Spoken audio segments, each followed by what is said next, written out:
Hello বন্ধুরা, তো চলে আসলাম আজকে একটা নতুন রেসিপি নিয়ে। তো এই যে দেখতে পাচ্ছ, আমি আজকে তৈরি করব পাঁপড়।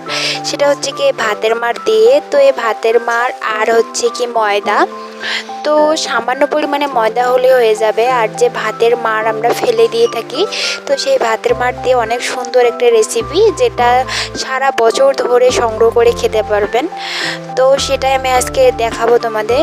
বয়ামের যে ঢাকনা থাকে, তো সেই বয়ামের ছোট ছোট ঢাকনাতে আমি দিয়ে দিচ্ছি সামান্য পরিমাণে একটু তেল দিয়ে। তো একটু একটু মানে পাতলা পাতলা করে তো ময়দা অ্যাড করে নিচ্ছি, নিয়ে এই যে ভাপের মতো করে দিয়ে দিচ্ছি। তো এখানে দিয়ে একটা ঢাকা দিয়ে দিচ্ছি। তো ঢাকাটাতে একটা মানে কাগজ ঢুকিয়ে দিয়েছি, যাতে তাড়াতাড়ি জিনিসটা ভাপা হয়ে যায়।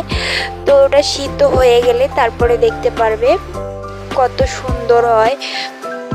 তো এটা সিদ্ধ হয়ে গেছে। তো এটা হচ্ছে কি একটা চামচ বা কাটের সাহায্যে তো চারদিকটা একটু করে নিতে হবে, যাতে মানে তাড়াতাড়ি এটা উঠা যায়। তো আমি কাঠের সাহায্যে এটা করেছি। তো যাদের চামচ আছে, চামচের সাহায্যে ওটা করা যাবে, কিন্তু আমি কাঠের দিয়ে তাড়াতাড়ি সুন্দর হবে, এর জন্য আমি কাঠের দিয়ে করলাম। তো এটা হচ্ছে কি আমি এখন শুকাতে দেবো। একটা বড় স্টিলের গামলা নিয়েছি। তো সেই গামলাটা তাড়াতাড়ি মানে রোদের তাপে গরম হবে, এর জন্য এটা নিয়ে নিয়েছি। তো হচ্ছে কি এভাবে আমি সবগুলো তৈরি করে নিলাম। তো এই যে শুকিয়ে মানে রোদে শুকিয়ে একদম করে হয়ে গেছে। তো আমি রোদে শুকাতে দিয়েছি। তো বেশি করতে পারিনি, এই যে 2 গামলায় করেছি। তারপরে শুকানোর পরে দেখো কতটুকু হয়ে গেছে। তো কত সুন্দর হয়ে গেছে, একদম করকরে হয়ে গেছে।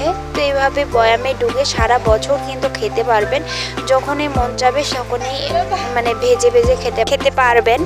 তো এখানে একটু সামান্য পরিমাণে তেল হলেই হবে। তো আমি এখানে তেল দিয়ে দিয়েছি। তো তেলের ওখানে পাঁপড় দিয়ে দিলাম।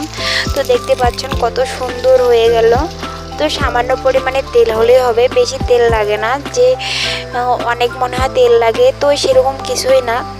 তো এই আমি ভেজে নিলাম, বেশি ভাজিনি, কয়েকটা জাস্ট তোমাদের দেখানোর জন্য ভাজলাম। তো অনেক সুন্দর কুরকুরে হয়ে গেছে, মানে এতটাই মচমচে হয়ে গেছে সেটা কি বলবো। তো আমার চুলার আঁচ একটু বেশি হয়ে গেছিলো, এর জন্য আর কি পাঁপড়গুলো একটু লালচে হয়ে গেছে। তো কেমন লাগলো অবশ্যই কমেন্টে জানাবে। আর যাদের যাদের ভালো লেগেছে তারা অবশ্যই ট্রাই করে দেখবে বাসাতে। ধন্যবাদ সবাইকে।